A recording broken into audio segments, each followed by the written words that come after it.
Halo teman-teman semuanya, kembali lagi dengan saya Muhammad Tirtanudira. Seperti biasa kita akan sharing lagi. Dan topik kali ini adalah tentang sakit hati. Teman-teman pasti pernah dong mengalami yang namanya sakit hati. Tapi teman-teman pernah nggak mengamati dari mana sih sumber sakit hati itu? Kan kebanyakan dari kita nih memikirkan bahwa sakit hati itu penyebabnya adalah orang lain kan. Misalkan contoh pasangan kita, teman-teman kita, contohnya ya, atau suatu kejadian tertentu yang membuat kita sakit hati gitu ya. Tapi kalau teman-teman amati lebih dalam gitu ya, sakit hati itu akibat atau pilihan? Coba teman-teman bayangin dulu, sakit hati itu akibat atau pilihan? Kalau misalkan sakit hati itu akibat, artinya harus ada penyebabnya dong. Nah, seringkali kita menganggap bahwa sakit hati itu adalah akibat dari suatu sebab. Misalkan kita diputusin oleh pasangan kita, contoh diputusin oleh pacar kita misalnya ya.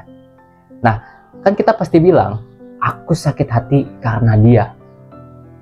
Atau kita dijauhin deh sama teman-teman, aku sakit hati karena aku dijauhin sama teman-teman aku.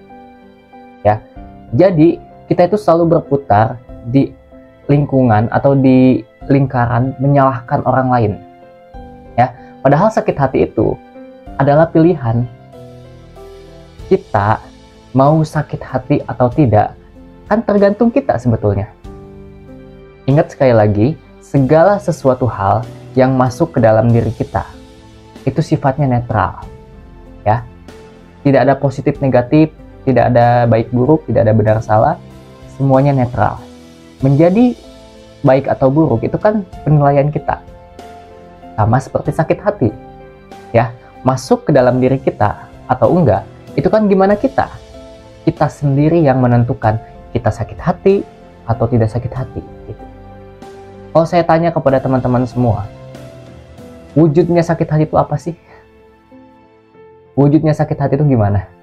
Kan kebanyakan dari kita kan cuma gini aja, aduh aku sakit hati gitu kan ya, aku sakit hati, tapi kan wujudnya tidak tahu gitu ya, sakit hati aja gitu namanya ya, sampai bisa melukai, sampai bisa stres, sampai bisa depresi gitu. Kan kalau misalkan luka fisik gitu ya, luka sobek misalnya di tangan gitu kan kelihatan kan ya, oh ini lukanya gitu. Tapi kalau sakit hati kan di dalam ya. Nah, ini dia yang kita tidak tahu teman-teman. Sakit hati itu tidak berwujud, tetapi kok ada rasa sakit gitu. Kembali lagi, rasa sakit itu ciptaan pikiran. Balik lagi, sakit hati itu sebetulnya adalah ciptaan pikiran. Kan yang mengendalikan sepenuhnya pikiran kita harusnya diri kita kan. Jangan sampai diri kita ini ya dikendalikan oleh pikiran.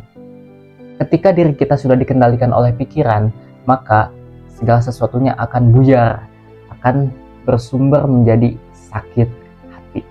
Jadi sekali lagi, sakit hati itu adalah ciptaan pikiran.